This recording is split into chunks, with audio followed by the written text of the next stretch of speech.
Good Monday morning.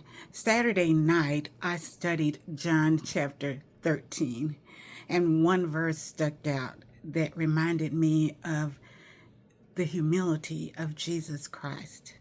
He thought of others before he thought of himself.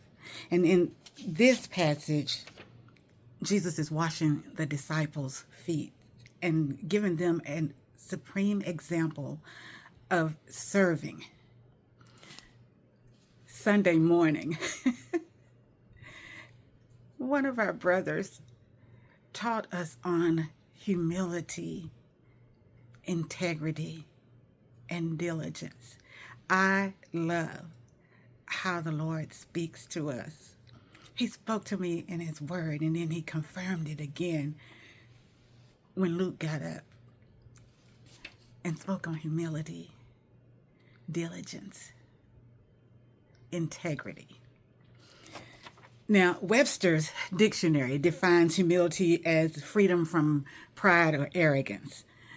Humble people think of others more of themselves, of the other person, than they do themselves. So, John 13, verse 3, I am getting tongue tied.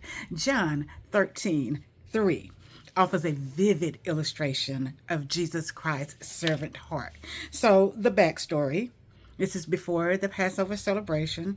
Jesus knew that his hour was coming up.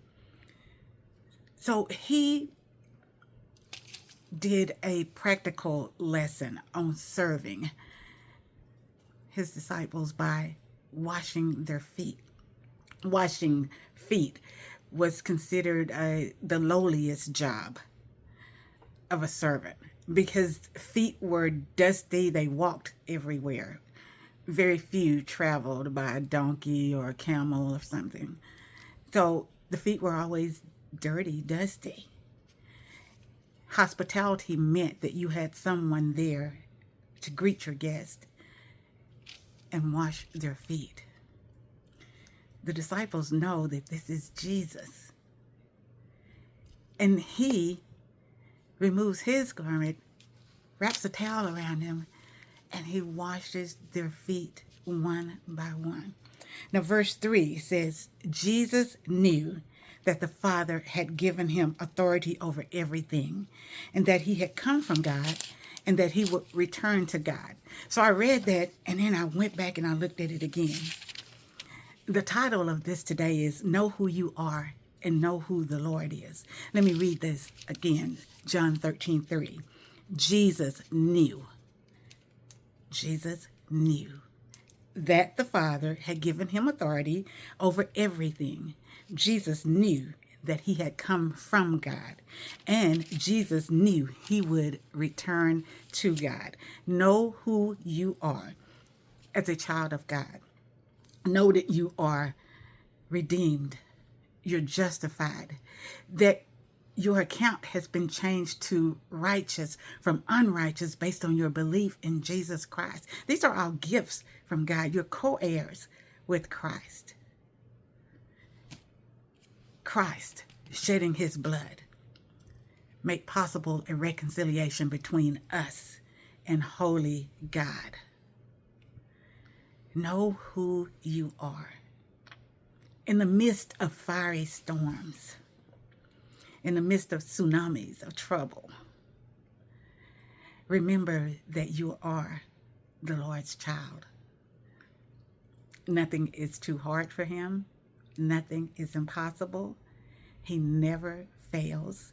He has promised to always be with us and never forsake us. Again, John 13:3, today's title, Know Who You Are, Know Who the Lord Is. Jesus knew that the Father had given him authority over everything. Jesus knew that he had come from God. And Jesus knew he would return to God.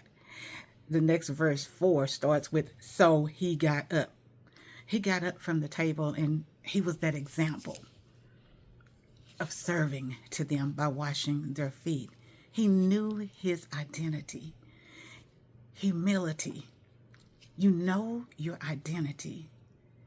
And instead of being pumped up and saying, I deserve this, you're saying, hey, I'm going to think about you more than I think about myself. I want to live like the Lord. Jesus knew he was the express image of God. Philippians 2, verse 3 through 9 reminds us that even being the express image of God, he came down as a humble servant, took on humanity. So as we go day to day, school, jobs, business, vacation, marketplace, may we live lives of humility. John 13:3. I love you. The Lord loves us. He so wants us to love one another. And God willing, I'll see you the next day. Have a marvelous Monday. Bye.